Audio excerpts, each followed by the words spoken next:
Ragazzi, è così, la gente è veramente è così, basta, è così. È così. Lui quando c'è un argomento interessante, soprattutto un blackout dove veramente ci sono stati problemi finanziari, economici, lui è così, non dici niente. Tu non hai un tuo parere su questo argomento. Tu.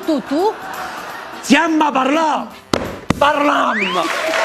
Allora, amici miei,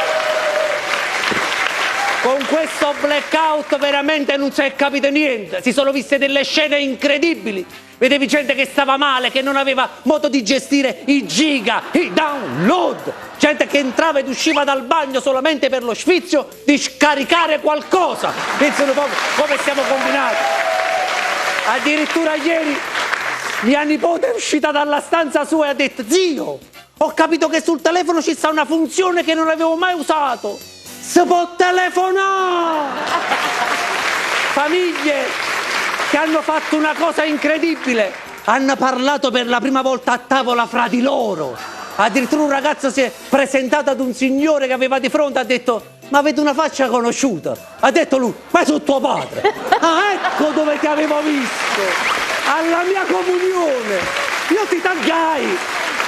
Signori, ma il caso più incredibile è stato un ragazzino che ha chiamato la polizia. Ha detto: vi prego, si sono bloccati Facebook, Instagram, WhatsApp. Venitemi a prendere. Io mi trovo in un posto e non so dove sono. Che devo fare? Ho paura. Ha detto il poliziotto: ma dove vi trovate? Ha risposto il ragazzo: nella realtà. Ha già parlato. Ale, è vero. Ora stavo seguendo tutto quando ho detto la realtà. Mi è preso un po' non so, mi ha fatto riflettere. Sapete che ho pensato a mio figlio.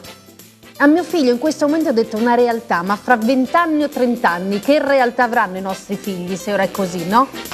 Quindi hai detto una cosa, Guarda, che mi fa pensare molto, soprattutto a chi vogliamo bene, no? guarda Vanessa, l'unica persona che potrà sapere tutto questo è solamente uno. Chi? Marco Camisani Calzolari! Marco, siamo nelle tue mani!